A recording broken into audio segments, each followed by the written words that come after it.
Hello friends, welcome back to job career India. Friends, आज की इस वीडियो में हम बात करने वाले हैं केंद्रीय विद्यालय संगठन के न्यू रिक्रूटमेंट के बारे में, और साथ ही हम बात करेंगे इसमें कि कौन कौन इसके लिए अप्लाई कर सकता है और कौन कौन अप्लाई नहीं कर सकता है। तो वीडियो पर बने रहें। अगर चैनल पर नए हैं तो चैनल को सब्सक्राइब कर लें। आइए वीडियो को शुरू करते हैं।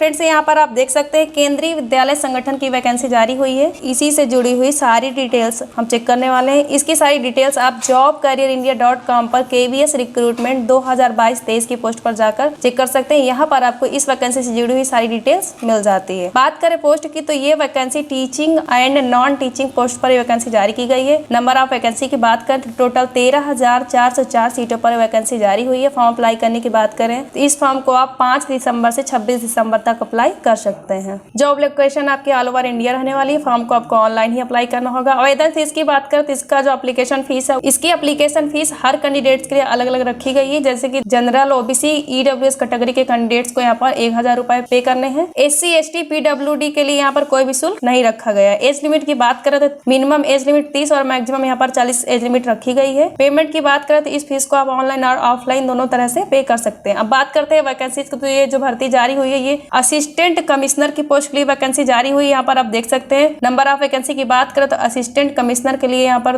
52 वैकेंसी रखी गई है। प्रिंसिपल की पोस्ट के लिए यहाँ पर 239 वैकेंसी रखी गई है। वाइस प्रिंसिपल की पोस्ट के लिए 203 वैकेंसी है। पोस्ट ग्रेजुएट टीचर के लिए यहाँ पर 1409 वैकेंसी आपको मिल जाती है। ट्रेंड ग्रेजुएट टीचर के लिए यहाँ पर 3176 वैकेंसी मिल जाती है। प्राइमरी टीचर की पोस्ट के लिए यहाँ पर 6414 वैकेंसी जारी हुई है। प्राइमरी म्यूजिक टीचर के लिए यहाँ पर 303 वैकेंसी मिल जाती है। लाइब्रेरियन की पोस्ट के लिए यहाँ पर 355 वैकेंसी है। फाइनेंस ऑफिसर की पोस्ट के लिए यहाँ पर 600 वैकेंसी है। असिस्टेंट इंजीनियर की पोस्ट के लिए यहाँ पर 2 वैकेंसी रखी गई है। असिस्टेंट सेक्शन ऑफिसर की पोस्ट के लिए यहाँ पर 156 वैकेंसी देखने को मिल जाती है। बात करें क्वालिफिकेशन की, तो यहाँ पर हर पोस्ट के लिए अलग अलग क्वालिफिकेशन रखी गई है। असिस्टेंट कमिश्नर की पोस्ट पर अप्लाई करने के लिए आपका PG BEd कंप्लीट होना चाहिए। अगर आपका PG और BEd कंप्लीट है तभी आप इस पोस्ट पर अप्लाई करने के लिए एप्लीकेबल होंगे। प्रिंसिपल की पोस्ट के लिए आपका पोस्ट ग्रेजुएशन कंप्लीट हो जाना चाहिए। साथ में आपका BEd और 8 साल का एक्सपीरियंस भी मांगा गया है। वाइस प्रिंसिपल की पोस्ट के लिए यहाँ पर आपका BEd कंप्लीट होना चाहिए। 5 साल का एक्सपीरियंस भी होना चाहिए। पोस्ट ग्रेजुएशन टीचर की पोस्ट के लिए अप्लाई करने की बात करें तो इसके लिए आपका जो क्वालिफिकेशन है वो पोस्ट ग्रेजुएशन कंप्लीट होना चाहिए और साथ में आपका BEd होना चाहिए। अगर आपने पोस्ट ग्रेजुएट किया हुआ है और अगर BEd पास आउट है तो आप इस पोस्ट के लिए अप्लाई कर पाएंगे। ट्रेंड ग्रेजुएट टीचर की पोस्ट पर अप्लाई करने के लिए आपका ग्रेजुएशन होना चाहिए और BEd आपका कंप्लीट होना चाहिए। प्राइमरी टीचर की पोस्ट पर अप्लाई करने के लिए आपका 12th कंप्लीट होना चाहिए। इसके साथ ही DEd होना चाहिए या फिर आपका BEd होना चाहिए और साथ में आपका CTET भी यहाँ पर रिक्वायर्ड रखा गया है। प्राइमरी म्यूजिक टीचर की पोस्ट पर अप्लाई करने की बात करें तो इसके लिए आपका 12th कंप्लीट होना चाहिए और आपका म्यूजिक सब्जेक्ट से DEd कंप्लीट होना चाहिए। लाइब्रेरियन की पोस्ट पर